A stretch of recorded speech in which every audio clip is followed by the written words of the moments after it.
Pagpapasala isang bagong imbensyon ang pinaniniwala ang muling maghahakot ng papuri at kaalaman sa bagong teknolohiya. Ito ay ang touchscreen technology na hindi ginagamitan ng monitor or kahit na anong uri ng screen. Para sa detalye, balitaan mo kami, Jackie Sai.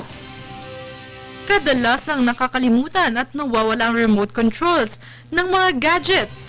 Kaya naman naimbento ang WorldKit o projector na pwedeng gawing touchscreen ang makinis at patag na bagay. Hindi na kinakailangan magbukas ng mga libro upang mabasa ang mga kinakailangan malaman o basahin. Dahil ayon kay Robert Shell, maaari nang gawin ito sa pamamagitan ng interactive projector. If you've ever lost the TV remote, you'll know, well, the TV remote doesn't ever stay in one place, but you kind of want it to be near you. Dagdag pa ni Xiao, mabilis lamang gamitin ang WorldKit dahil gumagamit ito ng sensors na agad na detect ng projector.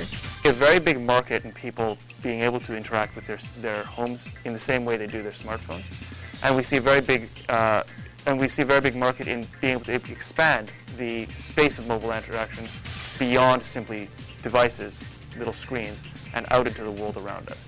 Inaasahan naman na ito hindi lamang makapadali ng gawain ng tao, kundi makatipid pa sa espasyo at masulit ang oras lalo na ng mga nagmamadali.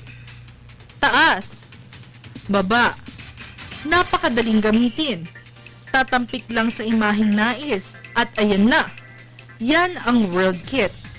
Para sa Telebisyon ng Bayan, Jackie Sai.